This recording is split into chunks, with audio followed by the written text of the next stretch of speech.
to go. You know what? While we start this next episode, before we get into the meat and potatoes, the meat and potatoes of it. That's what I had for supper.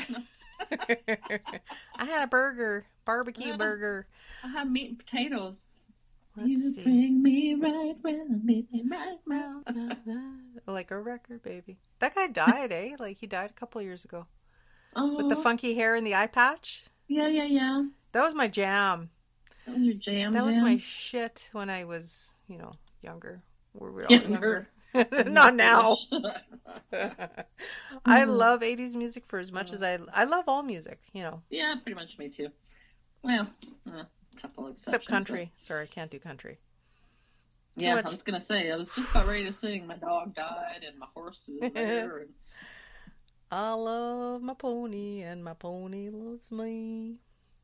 Don't ask where that came from. We'll get into it. I just wanted to read some of the feedback that we got on some stuff. Is that cool? Feedback away? So we're back. Sunday fun day. Okay. Woo! Woo-hoo. Did you go to church, Sherry? Did you go to church today? No, I went to church of housework. Oh yeah, no kidding. Yeah. Well, if you can't worship your house, right? Anyway, but I still have more housework to do yet after, so. I know. We drove past Springs Church on Lage today. They have a huge outdoor screen, and the parking lot was full, right? Because that's how they're doing their sermons. Oh, really? Well, they can afford it there. I know. Holy crap! They have a Starbucks in there. There's a Starbucks in there now. What? It's like in the what? church itself? Mm-hmm. I wonder if they use holy water. That's one hell of a filtering system, if you ask me, for that coffee. Wow. So yeah, they have a lot of money there, I think. Lots, a shit ton. Yeah. A shit ton of money. So we won't go about religion. We'll just cut out of there. I just thought it was interesting that they had that huge TV screen and stuff. Well, yeah, because not everyone can do that, eh? Yeah. No, of course not. So this is Jas. And Sher. And this is Giving Up the Ghost. Again. Thank you. Thank you very much. Yeah. So over the last month or so, we found out we have a lot of people showing us the ghost love, and we have a few haters as well, and that's okay.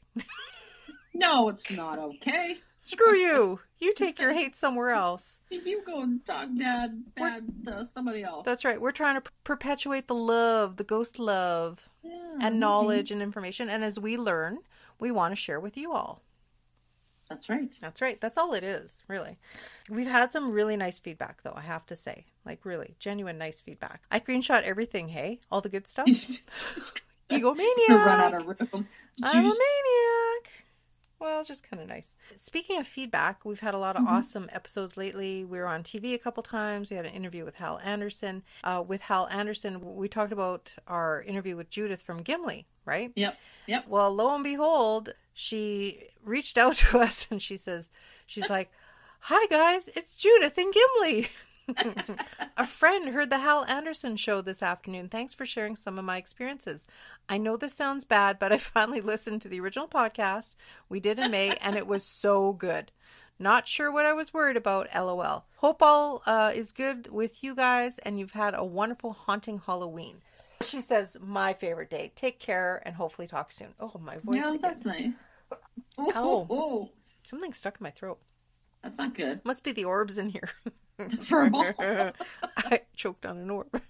No, but this is the interesting part. And then she texts back, or she messages back a couple minutes later, and she goes, "Oh, by the way, BTW, right after our call, my daughter came into my bedroom and I was telling her which stories I shared with you and about the weird bed bumps I had felt while we were talking.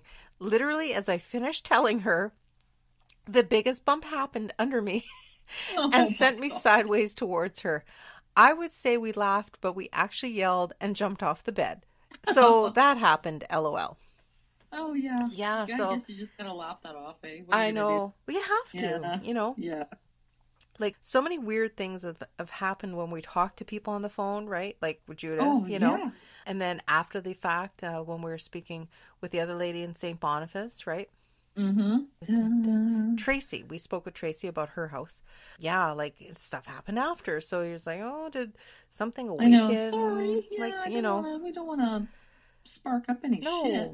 And that's why I'm always leery when we do talk to somebody. It's like, are you talking from the house? You know, almost like that 70s babysitter movie. Yeah. The call is coming from in the house. I know. Please, no, nothing from in the house. Yeah, exactly. Yeah, no, we don't like that. But what can you do? I mean, but what can you do? Right? If people live there, if they live there, like, what the hell? Well, yeah, exactly. They must talk about it at other times. Well, you would think they would openly talk about these things, or say the other one, did you feel that? Did you hear that? Sure, you know? Yeah, exactly. Yeah. That's what I would think. But, I would think, yeah. Well, maybe just someone don't like them sharing their secrets. Maybe they just want to be included in the conversation. That's very true, too. Sure, they don't want to be left out. They were human once. That's right. They have like, hey. Ghosts have FOMO, too. Just kidding. Yeah, that's right. They want to talk about their shit. Right. Yeah, they want to contribute. And then the other feedback we had when we had talking with Angela in Australia, she says, hey, hello, I love the episode, thank you. When I was listening to the bit about the two kids breaking their legs, I realized that they were each 7 years old. The house numbers, she says, are 727. Two kids, each 7 years old. Spooky. Yikes. And then she said, I heard about the howling winds you guys had far out. Halloween is only just catching on here, and the Aussies don't quite get it. The kids are out trick-or-treating at 3:30 in the afternoon. She's like, WTF. I mean, I'm wandering around at that time every day looking for chocolate. Ha, ha, ha. So she says, thanks again, gals. Look after yourselves, have fun, and keep podcasting. Very sweet. Oh, she was nice. I really liked her. Very, very nice. Exactly. Yeah, that's fun. Her house that was scary, though, eh? Yeah, just weird, wasn't it? Yeah, no, for sure. Yeah, don't like that. There was a longer response that she had given us and stuff about her email and about other things, nothing spooky related, just the love. Thanks, Angie. Yeah. Thanks, Angela. Thank you. And Judy too. What time is it there now? Let's see. Well, it's 8:30 here. Would it be in the morning? Hours difference there? Yeah. Morning time. She's waking. And the last thing I wanted to follow up was with our lovely Laura that contacted us through the Instagram. And Laura had the scary experience with her son, the shadow person attachment in Winnipeg. Yeah. Mm-hmm. And she just sort of we had a little convo. We thank everybody. We really try hard to follow up and thank everybody for coming on our show and just, for sharing. We do that for sharing, right? And then, so we usually get a bit of a thing back and forth. And this was in follow-up to our interview the next day. She says, I apologize because she says, I didn't know that you were making a video call. And then I started to panic and I was wondering if I was going to be seen, LOL. So that was funny. Yeah. And then she says, however, she said, she would interview with us again, definitely in the future, that aside. And she wanted to add a few more pieces of information. So she said, with regards to the thing that attached to her son, what they found out information about that person or that thing that attached to him. Right. She had said that through the shaman that they found out that the thing attached to her son was that of somebody who had killed themselves. Oh, frig. Yeah, and then they were in their 20s, and then when they died, they attached themselves because they wanted to have somebody to keep them company. Oh, that's sad and creepy, isn't it? Yeah, that is, yeah. To be so lost. Shit, yeah. So obviously there's some regret. Could have been an accidental kind of thing, a cry for help that went wrong, that kind of thing. I know, and I've seen that. It's sad, that regret. You've gone too far and it's done. Yeah, right? And it's too late then. Right, yeah. Exactly. For sure. She said that the shaman said that she couldn't exactly say where that he acquired the attachment from, and that's the other thing we talked about before. But the shaman did confirm that the attachment and the shadow person was in fact afraid of Laura, the mom, because it knew that she wanted it dead and gone. Not that the rest of the family didn't, but Laura guessed that it was especially afraid of her because she would have ripped it to effing shreds, she said, if she could. Yeah. Laura says that when my son said to his dad and I while discussing all of this, oh, it's in the kitchen right now.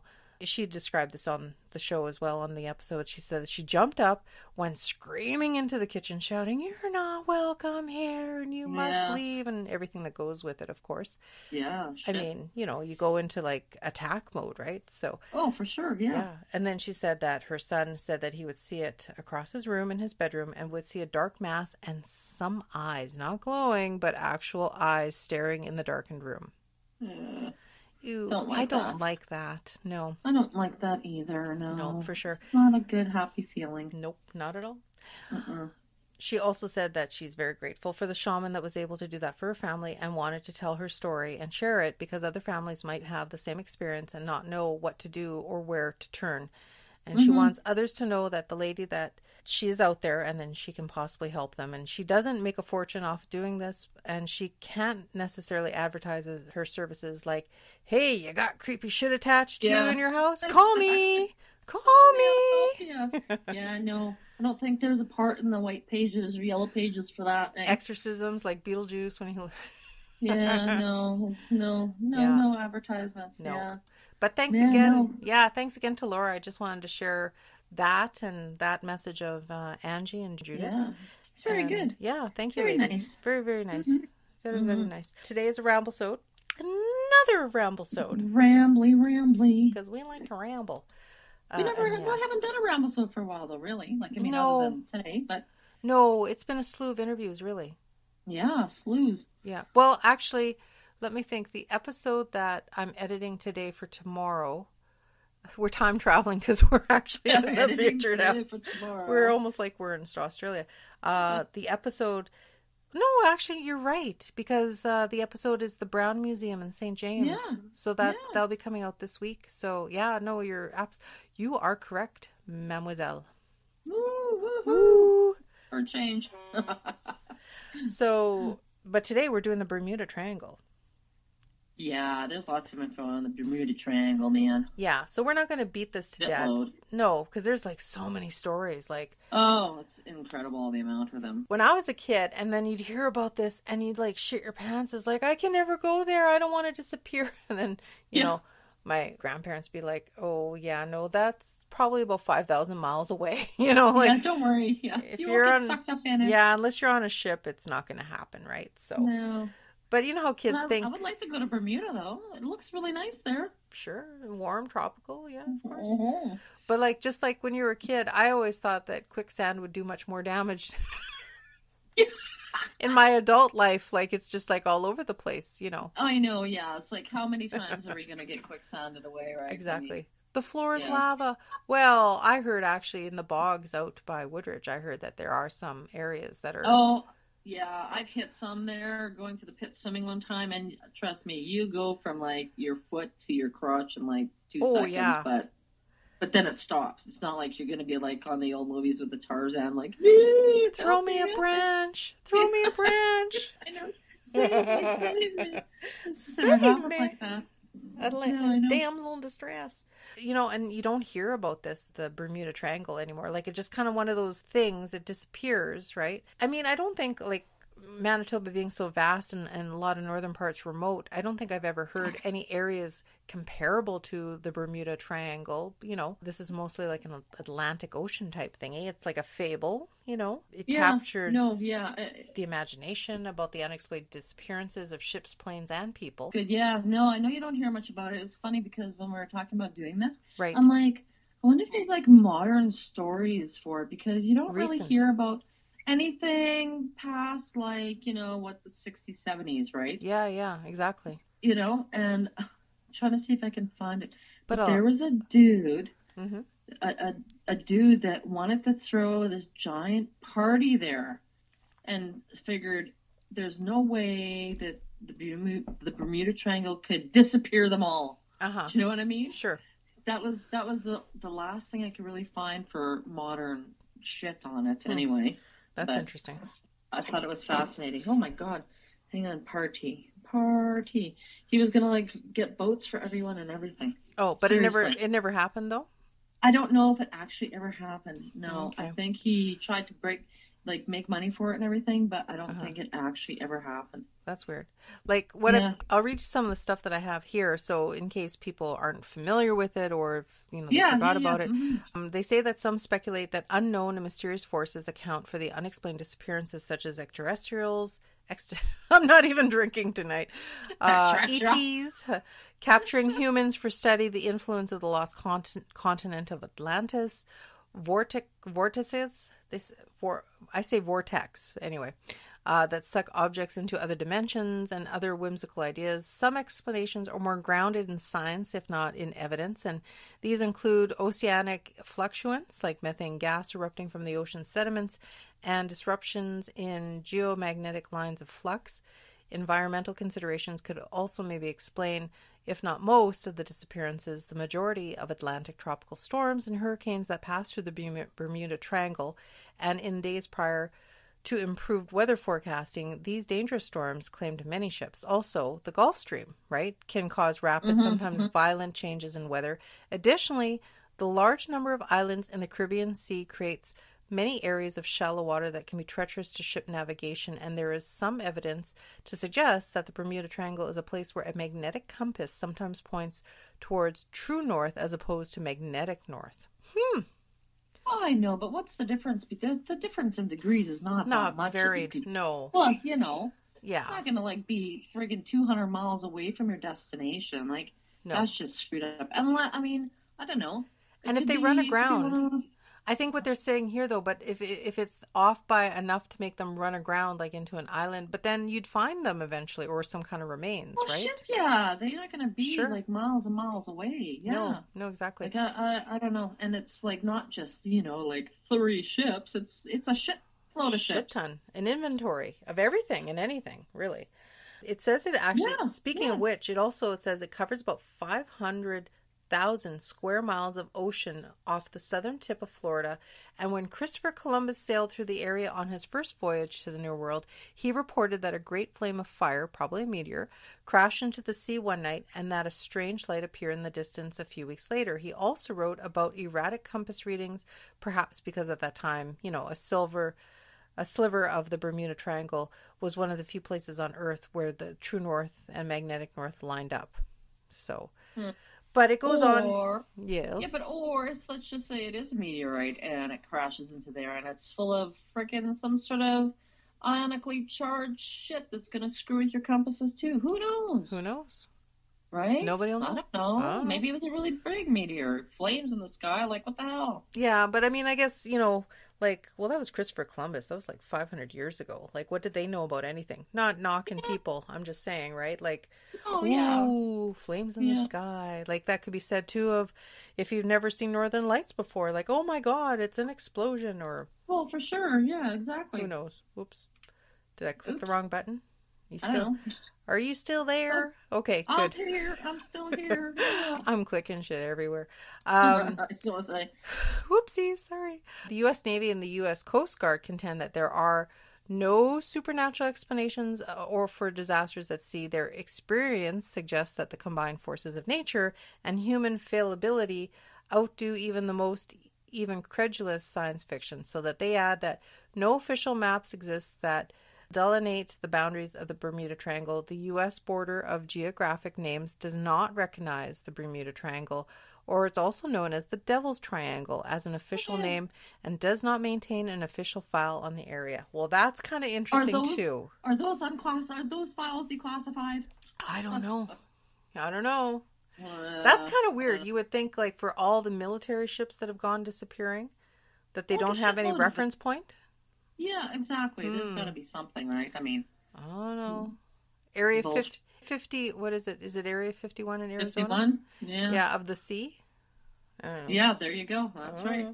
Or maybe the ball of light wasn't a ball of light. Maybe it was a little visitor from some faraway planet. I don't know. Nanu. Never. Oh my God! Don't age us. Oh my God! That. I hope Chris Rutowski, if he should happen to dare to listen to any of our episodes, I hope he doesn't listen to that one. I'm sorry, Chris. Sorry. Oh, it was my favorite show. But then, do you want to read some of this? It also goes on. Yeah, sure. Yeah, the word starts. The Bermuda Triangle is a mythical section. A mythical section of the Atlantic Ocean, roughly bounded by Miami, Bermuda, and Puerto Rico. Puerto Rico. Dozens of ships and airplanes have disappeared. Unexplained circumstances surround some of these accidents, including one in which the pilots of squadron of U.S. Navy bombers became disoriented while flying over the area. The planes were never found, never ever found. That's crazy. Even today with radar and shit, they never found anything. We have that penetrating crap that can fly over everything. Like, you know, yeah. What the hell? It says other boats and planes have seemingly vanished from the area in good weather without even radioing distress messages. See, that's another thing too. Mm-hmm. You know, you're flying, you're running out of gas, your compass is malfunctioning. You'd be like, hey, dude. Panicking. I need some help here. I don't know where I am. Yeah, distress messages. Oh, for sure. But like all of a sudden it's like, done, gone. Right? Yeah, done. Just sucked out of nowhere. Sucked up by the aliens. That's right. But although a myriad of fanciful theories have been proposed regarding the Bermuda Triangle, none of them prove that mysterious disappearances occur more frequently there than any other well-traveled sections of ocean. In fact, people navigate the area every day without incident, so they say. I don't know about that. I don't know about that. That's odd. Many people are flying over the ocean. Like, right. But without any remnants, like, you know, like shipwrecks, skeletons, cargo, you know, like anything, right? Floaters, I mean, floaters, you know, like, some shit. You know, the ocean has always been a mysterious place for humans, and when foul weather or poor navigation is involved, it can be a very deadly place. Well, of course, I mean, that's true all over the world. There's no evidence that mysterious disappearances occur with any greater frequency in the Bermuda Triangle than any other large, well-traveled area. I don't believe that. No. Like, I just don't. That's just, I don't know. Right. No. I mean, I'm trying to think what's the most well-traveled area, do you think? It's got to be like some sort of frickin' Panama? Isn't Panama supposed to be pretty? Well, yeah, or some sort of like trading route that we have, you know, some constant shit that's going through. I imagine a bunch of stuff goes to India all the time. Like, but I don't know. I didn't know. But I like this next part here. This is kind of interesting, hey? Yes. Do you want me to take it? Sure, you go. Sure, okay. You go, girl. You go, Hugo. William Shakespeare's play The Tempest, which some scholars claim was based on a real-life Bermuda shipwreck, may have enhanced the area's aura of mystery. Nonetheless, reports of unexplained disappearances did not really capture the public's attention until the 20th century. So, an especially infamous tragedy occurred in March of 1918 when the USS Cyclops, a 500 or 1918. What did I say? 18? Yeah, you know what 1918 is, eh? Well, sure. The plague is the plague.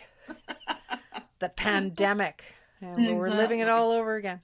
Yeah. So, but this is interesting because the other stuff that we talked about, how, like, you know, military officials, and they don't have a file, like they just disclaim that there's no such thing as the Bermuda Triangle. Yet all their artillery and men and crafts and poof gone, right?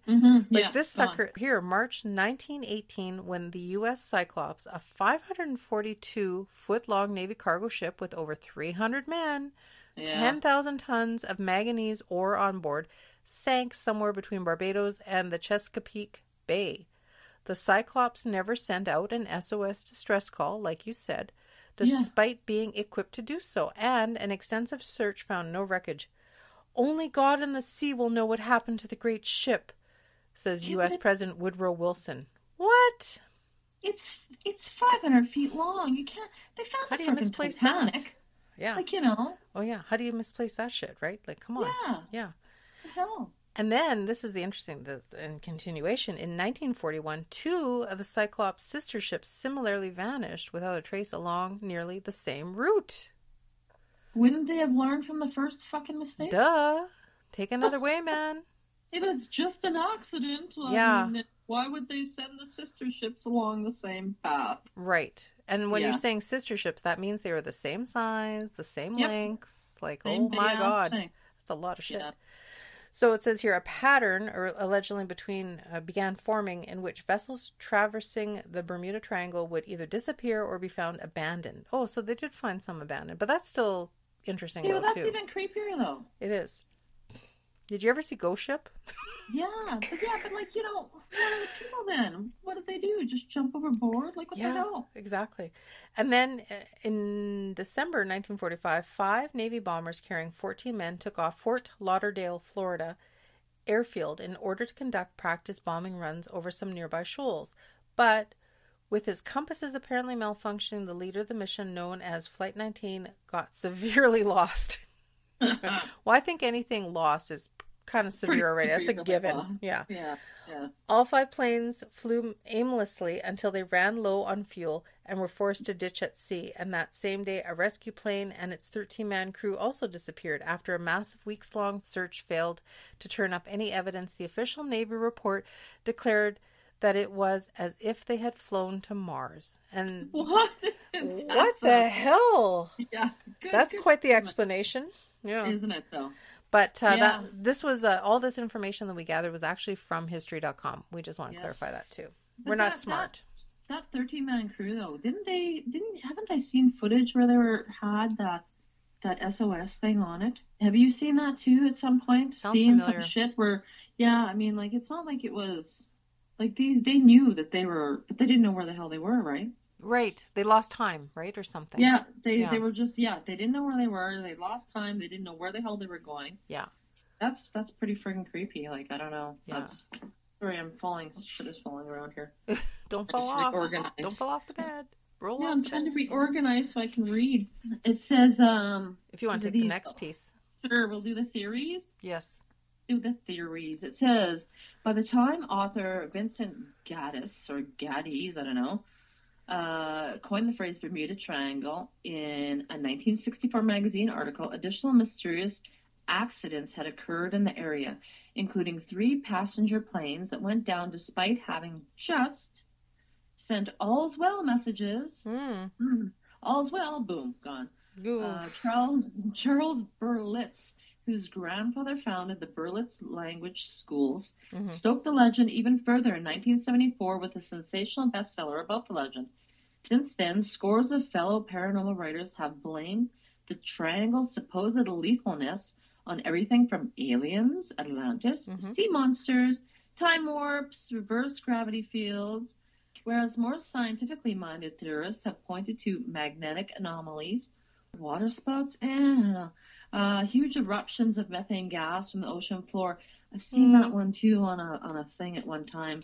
Because if the gas goes under your ship and the ship goes, whoa, there's no ground, right? Okay. But still, why wouldn't they find these damn things? I don't want to pin this on aliens by any means, right? What if it was a vortex? What if it was like Skinwalker Ranch? What if there was like a portal that just kind of sucked these things up and put them somewhere else? Could be just about any damn thing, really. I mean, I can totally see. I can see in some instances a gravitational issue, or a magnetic issue, where people are reading the wrong compass things. But then, where the hell are they though? Right. So they're getting the wrong compass reports, and they're like flying somewhere wrong. Okay, so they got to be found somewhere, for Christ's sake, though. They don't just disappear. No, of course not. Or boats aren't just abandoned. Like, where the hell are the people? Right. Well, that's just it. Like clothes, cargo, like furniture, like, everything that goes with it, right? Yeah. I mean, shit, a 500-foot ship that doesn't just drop away, nowhere to be found. No, of course. That's pretty creepy.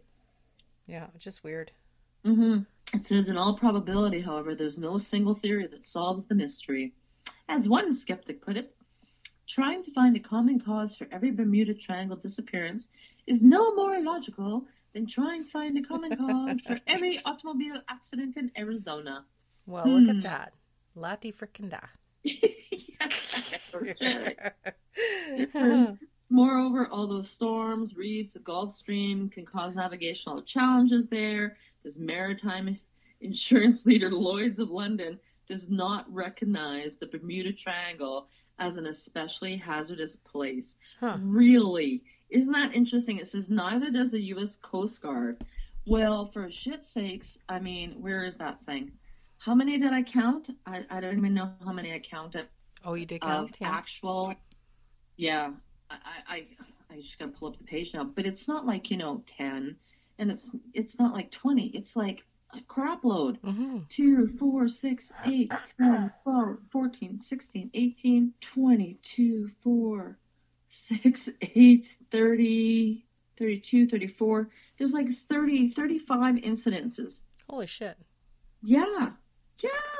I mean, it's not just like a couple. It's insane. There's one. Did you know there's an incident on land in the Bimini, Bahamas in 1969? 2 lighthouse keepers disappeared from their lighthouse. Oh. And they were never found. It says, though, a hurricane did pass through at the time of the disappearance, but no, that's one of them that they chalk up to happening in the Bermuda area. Well, yeah, if there was that's different though. Like if there was, if they didn't get sucked out of the goddamn lighthouse, the lighthouse is still there. Yeah, that's true too. Yeah, I mean, I don't know. Well, maybe they did. Maybe they were dumb, but no. But they have a bunch of them. There's like a boat in 2015 is like the last water one. It says a crew 133 aboard sank off the coast of the Bahamas. Okay. Within the triangle. They did find it though, and it was like 15,000 feet below the surface of the water. So I mean, it's not. I don't know how far is 15,000 feet. I have no idea. Yeah, I don't leave my house anymore. I have no idea. No, I know, but very interesting. Yeah. Oh, what was that one too? What was the other one we called? Was there a boat called the Witch or something? Which you were saying the Witches. The Witchcraft. Witchcraft, yes. On December 22nd, 1967, a cabin cruiser named Witchcraft left from Miami with her captain, Dan Barak. Woo, my screen just jumped. Funky name. And his friend, Father Patrick Horgan. The two gentlemen's journey on a 23-foot luxury yacht. Mm-hmm. Why does my screen keep jumping away on me? I don't know. Was to enjoy the wonderful new Miami's Christmas lights. However, after reaching just 1 mile from offshore, the Coast Guard received a call from the captain stating that his ship had hit something. Oh. Well, what are you hitting out there? I don't know. That's weird. That is says there was no substantial damage. Yeah, I know. He indicated he needed help to be towed to shore. The Coast Guard set off immediately, reaching the Witchcraft in as many as 19 minutes alone, but to nothing. What? The area indicating the location of the ship was completely deserted, with no signs of any ship having been stranded or even present there previously. Right. It was most intriguing about the story is that this particular cruiser was virtually unsinkable, not to mention that numerous life-saving devices present aboard, including life jackets, lifeboats, flares, distress signal devices. I mean, this is 67, so they probably had them, right? Right. None of them were ever used, and the ship was gone. And nothing of the ship has been found until this day. Like, what the hell? That is weird. Yeah. Like in this day in this day and age, like you would think, you know. Well, yeah. They called for help and the Coast Guard was there in 19 minutes and there was nothing there. Wow. Like, 19 minutes. Like that's not like, yeah, like how long does it take for a ship to sink, for Christ's sake? I don't know. You figure there'd be bubbles or something going on. Like, the hell? Right. Yeah. Yeah. No, I don't know. That's pretty creepy though. A lot of weirdage happening there. Yeah. No, when I found that other guy, that one that was having the party, I did find his thing. It was called Storm the Bermuda Triangle.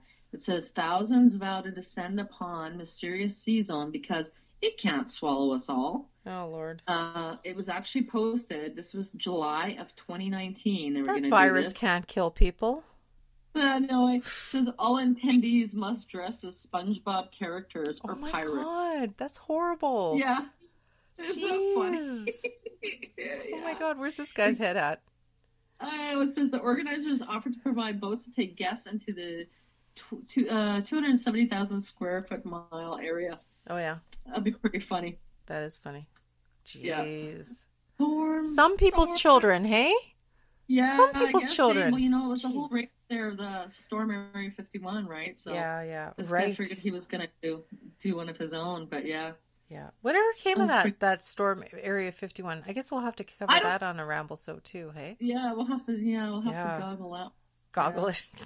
We'll have to goggle it up. So, no, well, interesting. Well, that's our coverage on the Bermuda Triangle. I'm glad we did it because that was always something that was just one of those really weird things when I was a kid. It was just like, holy shit. I know. Yeah, me too. And I used to love watching that kind of crap when it was on, like, That's Incredible. That's Incredible, or that Unexplained Mysteries. Yeah, that's the one. Yeah. I used to love that show. For sure. Hey, today was a sad day. I mean, again, this episode will come out weeks from now, but Alex Trebek died today. Hey, so sad. Such a good guy. I know. Such a good guy. when you heard about what he had wrong with him, I was sort of anticipating that it may happen at some point. Yeah, I know. Not a great disease to have. I mean, that's pretty much done. Not that many people do well with that one, right? So he must have been going through a lot of pain. So in one respect, then at least he's not suffering anymore, because that would have been very excruciating. Oh, for sure, yeah. Yeah, but I didn't know he was as old as he was, though. I don't know why. He was pretty rocking good for his age. Eh? Yeah, he presented himself very well. He's always well spoken. He had a dry wit about him, and Canadian, eh? Yeah. So Canadian, eh? Yes, that's right. Canadian, eh? Canadian, eh? Had to throw that in for us, our American friends, and because we get. I don't think we really actually do say a, right? No, I say hey. I don't think you say hey. Hey. I don't say a boot. A boot. That's Newfoundlanders. That's the other side. Yeah, I know. But the one thing about Alex Trebek I want to share with you, and I thought this was a pretty freaking cool fact. He actually had a thing that, I don't know if it started like from the get-go. I guess maybe once he started getting popular, and then once he had to like re-sign his contracts and stuff. So, but this has been going on for a long time now. He had a stipulation that every show had to contain at least one Canadian fact or one Canadian question. How cool is that? Yep. That is very cool. True Canadian. So spread some Canadian knowledge over the world then. So excellent. Good luck to you, Alex, wherever you may be. Wherever you may land in the next life. That's right. Oh, you should show up on the show if it ever comes back after, and push the buzzer at all the wrong times. Shit, hey? Mess with people. That would be awesome. That'd be cool. Yeah. Ghost in the Machine. I think that kind of wraps it up for this Ramblesode for sure. I think so. If you've ever been to the Bermuda Triangle, remember, Brenda? If you've ever, if you know anybody who's ever had some malfunctions on a cruise ship going that way, and that's funny too. Cruise ships, right? Like cruise ships. You would think that they would go near there. Oh, I know. I'd never be on one. My friends Wayne and Annette, they go on cruises quite a bit with their families and stuff. I just have no interest. No. I'll pass.